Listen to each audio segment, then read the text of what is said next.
এই আপেলটি দেখে দেখে যে যে তৈরি করতে পারবে তাকে 1 লক্ষ টাকা পুরস্কার দেওয়া হবে। আরে এটা তো শুধু আমিই পারবো। আরে আপেলটা তৈরি করা তো একদমই ইজি। এই পুরস্কারটা তো আমিই পাবো। আরে আমার কাছে তো লাল রং নেই। এই তো রাজুর কাছে লাল রং আছে। আস্তে আস্তে গিয়ে নিয়ে নেব। ওইয়া তুই আমার লাল রং নিতে পারবি না। এটা শুধু আমি ব্যবহার করব। এবার যে কি করি? ওই তো বান্টির কাছে লাল রং আছে। চুপি চুপি নিয়ে নেব। ওইয়া সর বলতেছি। এই পুরস্কারটা তো আমরাই নিব, বুঝেছো রাজু? আরে এবার যে কি করি? আমার কাছে হলুদ রং আছে। এটা দিয়ে আজকে আপেলটি রং করব।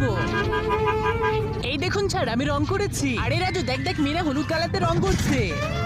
আরে এটা কি? এই বান্ডি তোমার তো একদমই তৈরি করা হয়নি। আরে স্যার আমারটা দেখুন। ইয়া তুমি পেরেছো। এই মিনা এবার তোমারটা দেখাও। আরে তুমি এটা কি তৈরি করেছো? আপেলের রং কি এরকম হলুদ হয় নাকি? আরে না মিনা, তোমারটা হয়নি। আরে স্যার আপনি ওদিকে দেখুন। তার আগে তুমি যদি শয়তানকে ঘৃণা করো আর তোমার মাকে মন থেকে ভালোবেসে থাকো, তাহলে ভিডিওটিকে একটি লাইক করে চ্যানেলটিকে সাবস্ক্রাইব করে দাও। আর তোমার মায়ের জন্য কমেন্ট বক্সে এই ইমোজিতে কমেন্ট করো। স্যার ওইদিকে দেখুন, আপেলের রং কি তো